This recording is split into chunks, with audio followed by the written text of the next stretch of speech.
เรียจารย์น้องวิศวะที่พ่อจะมาสาธิตการซักยาอยู่บริเวณกราม4สะโพกเขาจะมาตรวจของคุณเจมวิศวะถัดเจมอายุสหา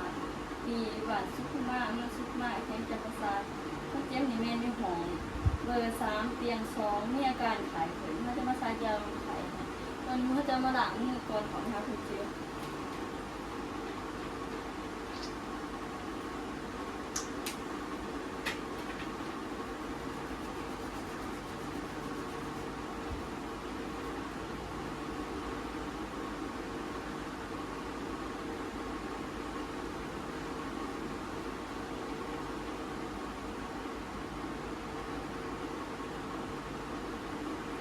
ใส่ถุงมือสะอาด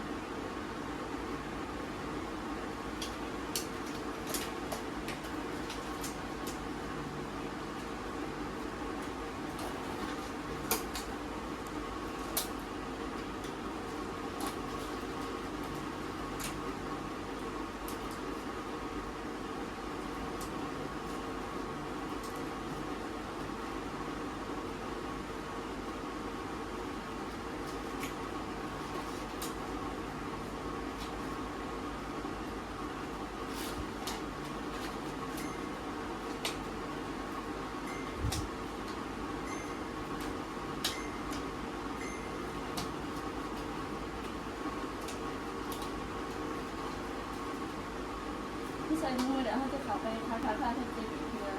สบายดีอย่างนี้สิว่าถัดเจมนอกอายุสหาปีบ้านสุขุมาเมืองสุขุมาแขวงจำปาสักเขาจะมาซักยาลดไข้ให้อ้ายเด้ออ้ายนำลูกหมีนอนก่อนแล้วเขาจะมาซักยาให้เจ้าก่อนเลยก็บอกว่าจะมีเสื้อแดงเข็มดูดยาแล้วก็หลอดยาซึ่งดีแห้งซึ่งดีเปียก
จะมาเบิ่งยาเฮาว่า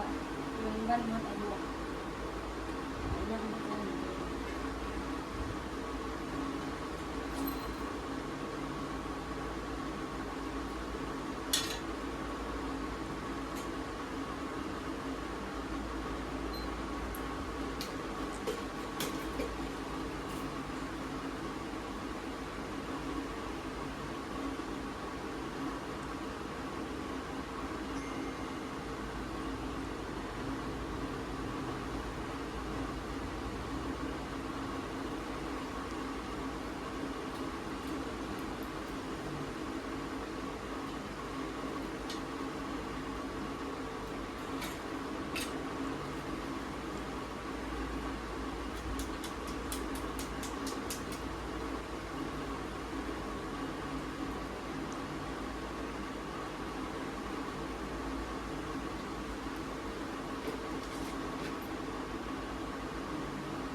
ดออกเป็น4ส่วน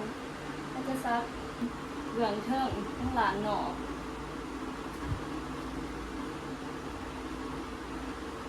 ถ้าจะเอาสักยี่เปียกมาเสียบริเวณที่เราจะสั่ง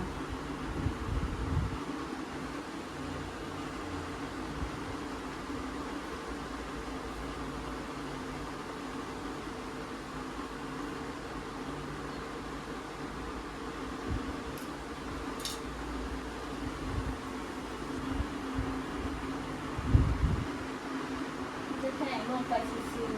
ๆเรื่องเก่า10 องศา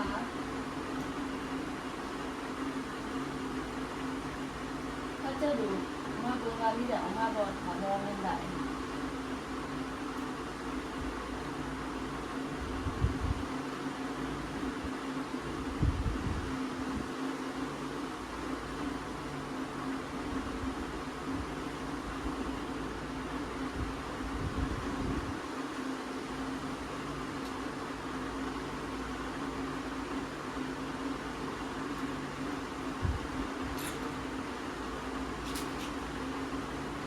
เด้อหาคนเจ็บมีอาการหันใจหยาดวิคือแดงเป็นตุนตูขาซ่าหรือขานิ่งๆบ่ไหลเลยเนาะทันที